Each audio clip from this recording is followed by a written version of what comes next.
dire l'origine et la motivation de mon étonnement, afin que vous soyez aussi étonnés avec moi. Mais j'espère très sincèrement qu'au bout de cet étonnement-là, nous trouverons quelque chose qui nous fera du bien. Il était soldat de son état, centenier en plus ou centurion, à la tête de 100 soldats. Et généralement, les centeniers servaient la bourgeoisie. Et au niveau d'une nation, il y a ce qu'on appelle les renseignements généraux. C'est une unité spéciale, établie dans le secret sur la base de certaines lois qui concernent et qui régissent leur fonctionnement. Et cette unité est appelée à capacité, à pouvoir et à mission de recueillir toutes les informations concernant la nation, bonnes ou mauvaises. Elles se doivent de recueillir les informations.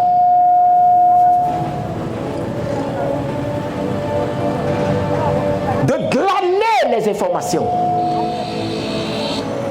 Et de les rapporter à qui de droit. La vie de la nation dépendait. L'existence de la nation en dépendait. Et à partir de ces informations donc, des dispositions très souvent sont prises dans le but d'assurer la stabilité de la nation. Donc cette unité-là est capable de dire en temps réel qui chaque homme est en réalité dans la nation. Étant donc soldat, il a dû recueillir toutes les informations au sujet de Jésus-Christ de Nazareth. Il savait qui Jésus était. Parce que certainement les informations le concernant sont montées jusqu'à eux. Puisque Hérode de son état a dit qu'il a entendu aussi parler de lui. Mais qu'il lui a parlé de Jésus. Ce n'est pas les informations seulement colportées. Mais c'est ce que les renseignements généraux indiquaient. Mais à cette période donc, ce Jésus-là était l'objet de critiques acerbes.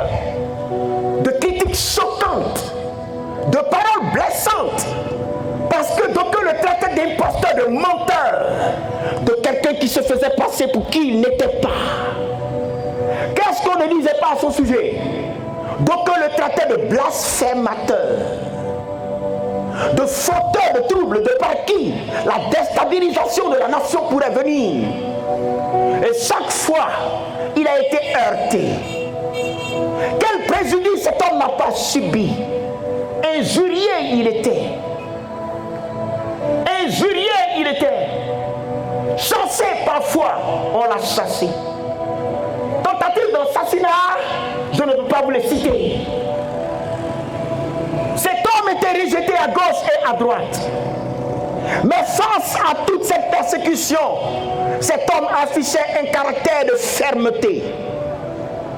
Ne se laissant pas distraire par tout ce qui se passe autour de lui. Parce que fixé sur une mission à lui confiée par Dieu qu'il se devait de remplir.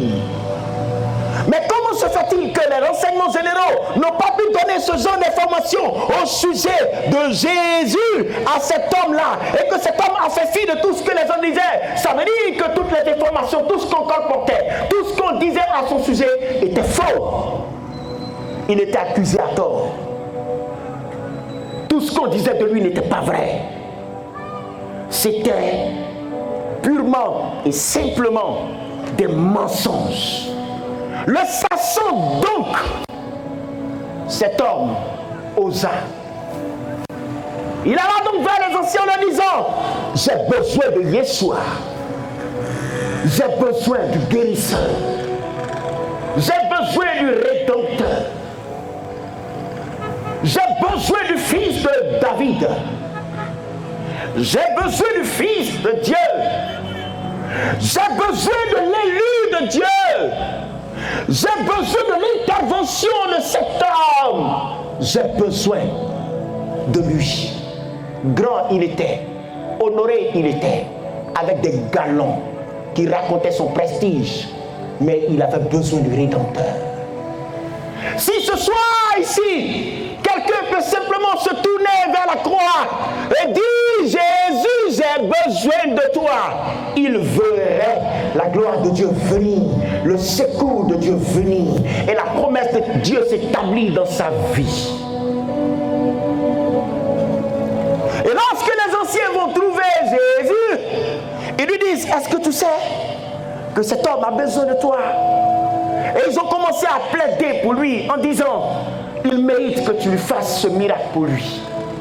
Il mérite que tu fasses ce miracle pour lui. Laissez-moi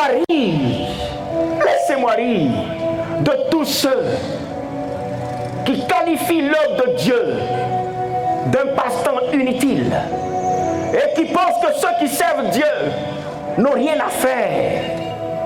Parfois, les traitant de fous, de malades, de vagabonds, de paresseux. Mais un jour viendra où tu auras besoin de ton Créateur. Alors tu sauras que la tâche confiée à nous autres qui est d'aller de ville en ville, de village en village et présenter Jésus-Christ n'est pas tâche facile, mais nous arrivons à le faire par la grâce de Dieu. Et que dans cette tâche, il y a la délivrance et le salut des nations. Je veux le voir.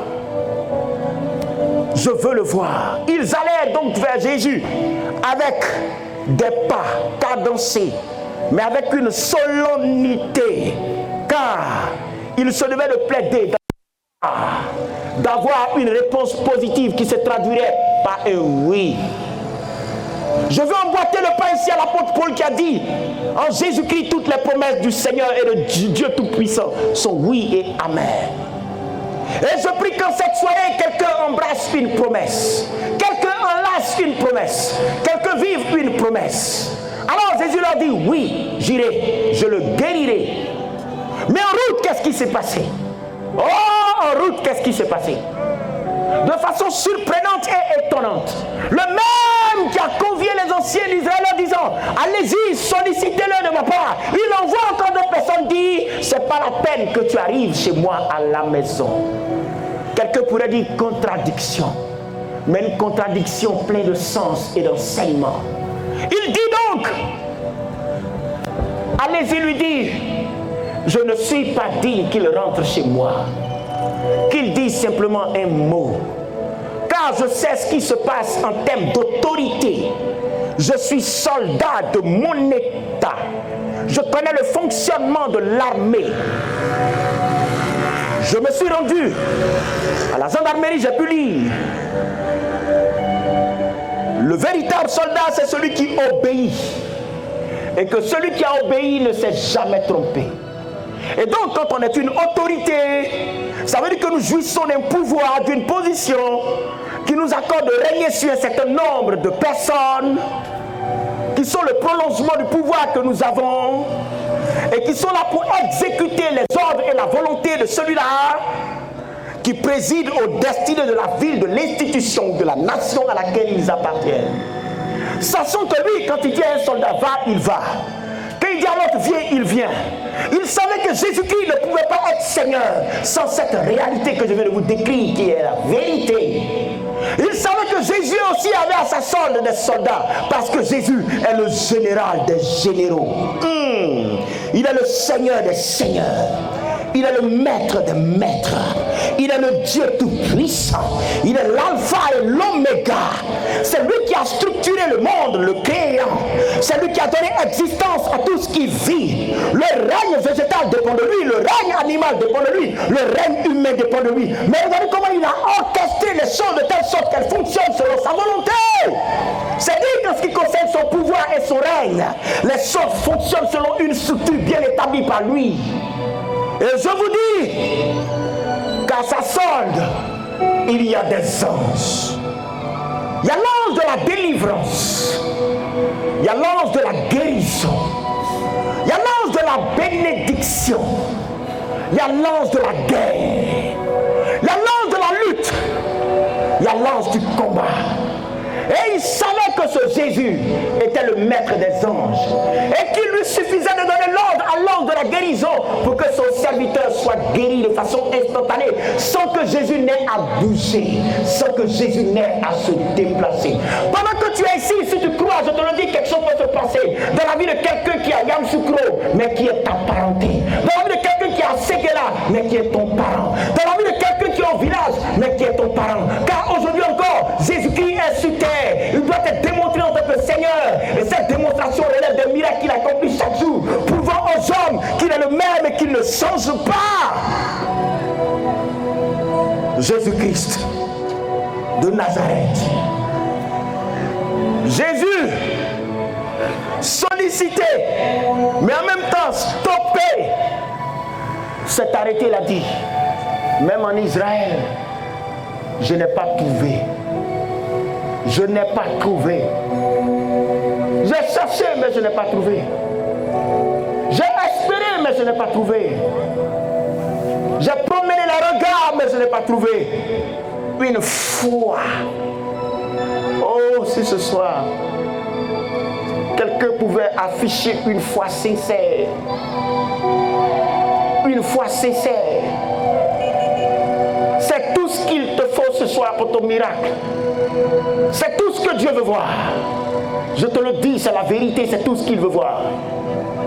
C'est tout ce qu'il veut voir. C'est tout ce qu'il veut voir. C'est pas ton argent qu'il veut voir. C'est pas tes diplômes qu'il veut voir. Il n'a rien à foutre avec ton patrimoine. Tout ce qu'il veut voir, c'est la foi. Femme, toi qui souffres de perte de sang, si seulement si tu pouvais afficher ce que Jésus peut voir, il s'intéresserait à toi et il t'apporterait secours. La guérison serait une évidence. Et elle viendrait à l'existence. Il dit, je n'ai pas trouvé une telle foi. Je n'ai pas trouvé une telle foi.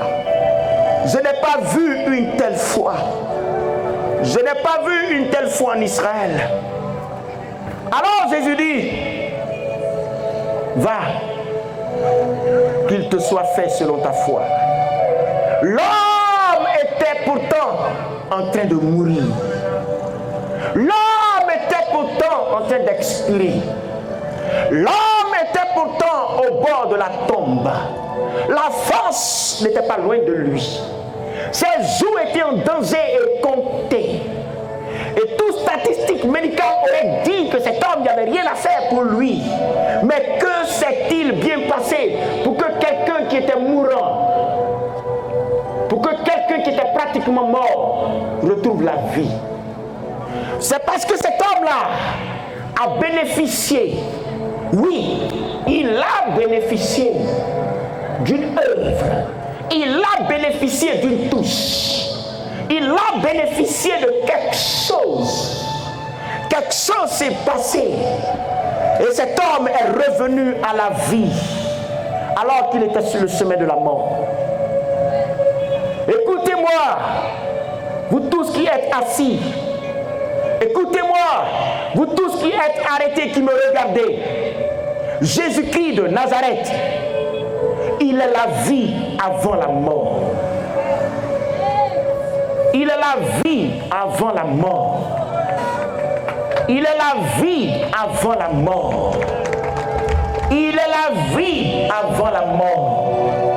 Laissez-moi vous le dire et vous le redire encore. Il est la vie avant la mort. Il est la vie avant la mort. En ces termes et de par ces propos, je sais que tu ne comprends pas trop ce que je veux dire. Mais suis cette prédication, tu comprendras. Et je suis là pour que tu comprennes. Dieu m'a envoyé pour que tu comprennes. L'Esprit ce soir est avec moi pour que tu comprennes et tu comprendras. Et la compréhension que tu auras de ce que je suis venu t'annoncer sera ta bénédiction. Celle qu'on ne pourra pas t'arracher. Celle qu'on ne pourra pas t'enlever. Celle que tu posséderas. Celle dont tu jouiras jusque dans l'éternité. Jésus-Christ, il est la vie avant la mort. Il est la vie avant la mort. Oh, je sais. Partons de mes propos, c'est un théologien. C'est un érudit de notre époque. Serait en train de dire, le prophète n'est-il pas en train de raconter des âneries, des hérésies, des contradictions? Mais tu comprendras qu'une révélation est cachée dans ce que je viens de t'annoncer. Et la révélation, c'est l'héritage. Tant que tu tu n'as pas la révélation, tu ne peux pas posséder ce que pourtant la parole a annoncé. Garde ton calme. La révélation arrive. La révélation arrive. La révélation arrive pour toi ce soir. Jesus. Quelque chose va se passer ici aujourd'hui. Il y a une personne qui est assise dans cette rangée, je suis en train de voir. On t'a lié en sorcellerie. Mais je te le déclare au nom de Jésus-Christ. Aujourd'hui, c'est fini. La délivrance devient une réalité pour toi.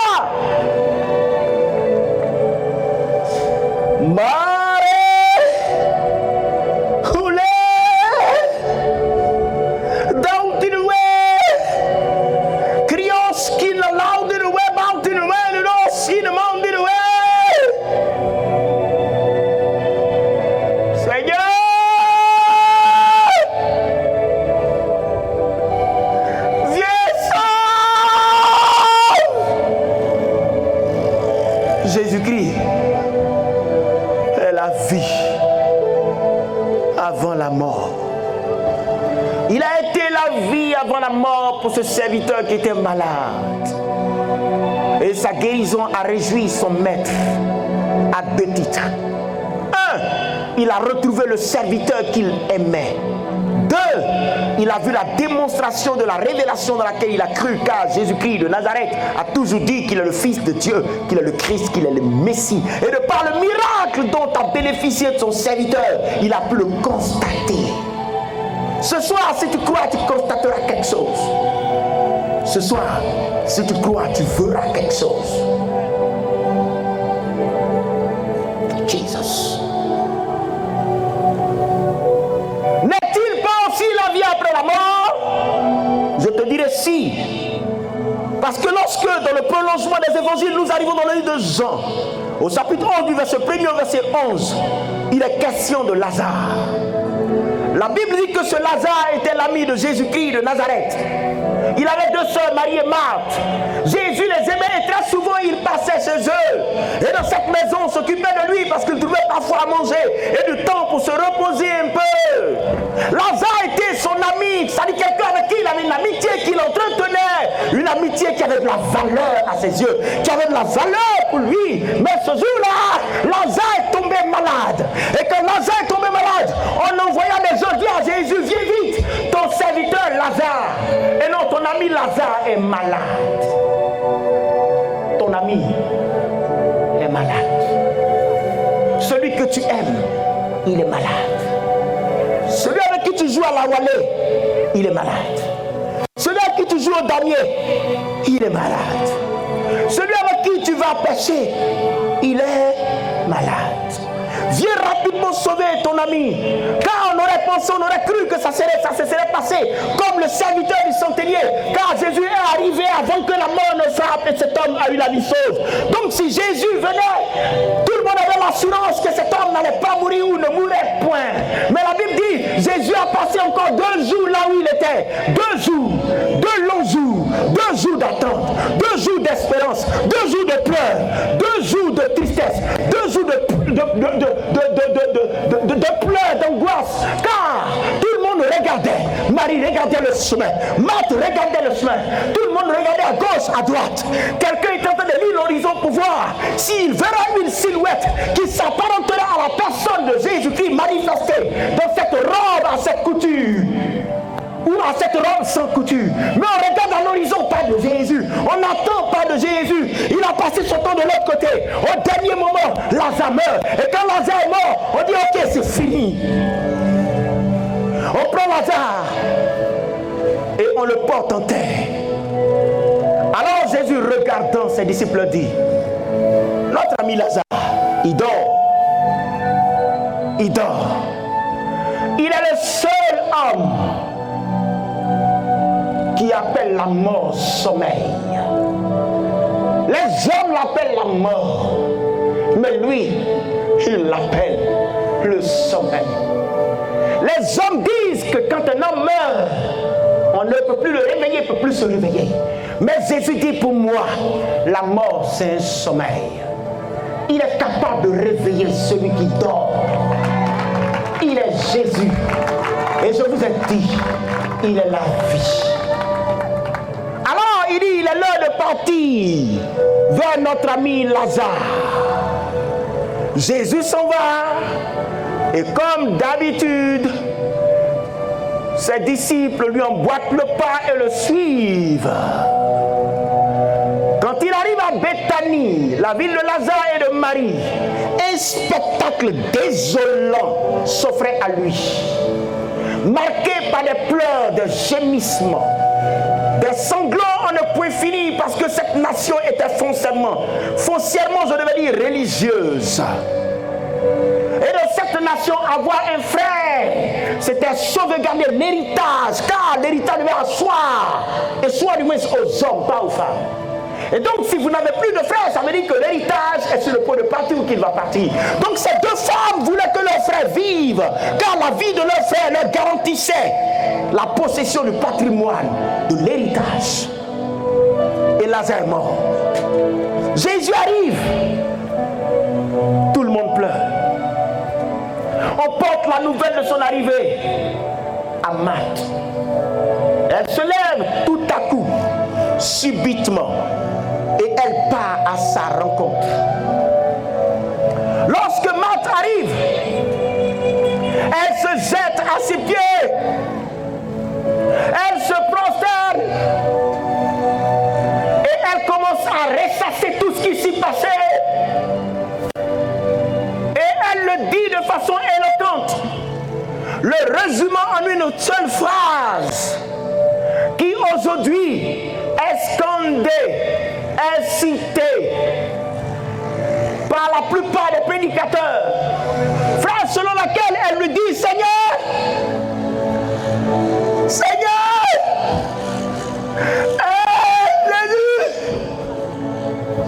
on t'a dit de venir, tu n'es pas vite venu. Pourquoi tu attendais? Pourquoi tu viens lundi alors qu'on avait besoin de toi samedi? Pourquoi tu viens mardi alors qu'on avait besoin de toi lundi? Seigneur, si tu avais été là, mon frère ne serait pas mort. Seigneur, si tu avais été là, mon fils dirait une femme ne serait pas mort. Seigneur, si tu avais été là, ma fille ne serait pas morte. Seigneur, si tu avais été là, je n'aurais pas fait cette fausse couche. Seigneur, si tu avais été là, si tu avais été là, si tu avais été là, si tu avais été là, Seigneur, si tu avais été là. Pourquoi tu viens maintenant? Pourquoi tu n'es pas venu quand on avait besoin de toi? Pourquoi tu n'étais pas venu quand il était encore temps? Pourquoi tu arrives en retard?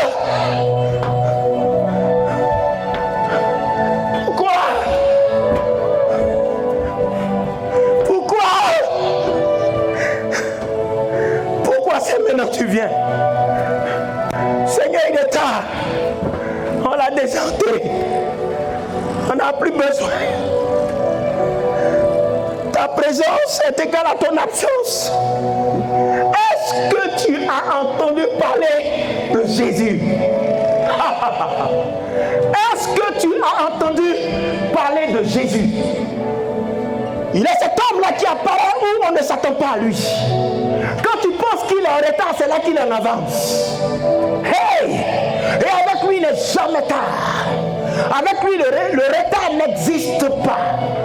Et ce soir, dans sa puissance magnifique, dans son bras puissant et sa main tendue, le Seigneur veut certainement résoudre la question du retard dans la vie d'une personne qui a longtemps pensé qu'elle était en retard à cause que les choses dans sa vie ne fonctionnaient pas comme elle l'entendait. Il est capable, Jésus. Il est capable, Jésus. Il est capable, Jésus. Il regarde Marthe et il lui dit, ton frère ressuscitera. Ton frère ressuscitera. Et moi je te regarde avec un regard ferme et je te dis, tu guériras. Je te dis, tu te lèveras, tu marcheras. Je te dis, tu seras délivré ce soir au nom de Jésus-Christ. Je te dis, ta vie changera parce que la bénédiction et la promesse du Seigneur s'accomplira pour toi. Je te dis, quelque chose changera pour toi et tes enfants. Je te dis, quelque chose changera pour toi et ta maison. Mais à condition que tu places ta confiance et ta croyance en celui-là que je suis en train de te présenter et de t'annoncer, à savoir Jésus-Christ de Nazareth. Et si tu as retenu ce nom, je prie que tu fasses quelque chose ce soir. Pendant que tu es assis, donne-lui une offrande d'acclamation, que tout le monde sache que c'est de lui qu'on parle ici. Alléluia! Alléluia! Alléluia! Jésus de Nazareth. Est-ce que vous savez que le ciel est en train de se réjouir? Est-ce que nous sommes appelés? Cette vocation céleste est une bénédiction. Jésus de Nazareth. Jésus de Nazareth. En entendant son nom, je suis rempli d'un désir de laisser mes pas aller dans une danse, de laisser mon cœur se plonger dans une louange et de laisser mon âme, sinon mon esprit, se volatiliser dans une adoration. Jésus de Nazareth. Jésus de Nazareth. Jésus-Christ de Nazareth. Oh Père, tu es magnifique. Tu es magnifique. Tu es excellent. Tu es merveilleux. Il n'y a pas tout deux, il n'y a pas comme toi. Dans le ciel ou sur la terre, nulle part, il n'y a pas quelqu'un comme toi. Tu es l'unique, le seul, le véritable Dieu. Seigneur, toute la terre te loue. Seigneur, en ce moment, nous te célébrons et nous t'élevons. Car nous savons que ton nom manifesté au milieu de nous sera délivrance, vie, restauration. Merci Seigneur pour la gloire de ton nom. Alléluia. Tu veux acclamer, acclame fort. Alléluia. Alléluia. Il regarde Marthe qui se lamente, qui se dit que c'est fini, qui se dit que l'espoir est perdu, qui se dit que malheureusement le temps des miracles est passé pour son frère. Et il lui dit avec assurance, avec éloquence et pertinence, avec grandiloquence, il la regarde en face dans ses pleurs, dans ses larmes, et lui dit: ton frère, il ressuscitera. J'annonce à une personne assise ici qui était marquée par la mort dans ses affaires, la mort dans son mariage, la mort dans sa vie professionnelle, sociale. J'annonce à quelqu'un qui est assis ici: tu connaîtras et tu vivras la résurrection. Je finirai cette prédication. Tu partiras certainement ce soir. Mais je te dis, la puissance de la résurrection sera attachée à toi. Tu la vivras, elle se manifestera. Parce que ta vie ne sera plus jamais la même. Ton frère ressuscitera.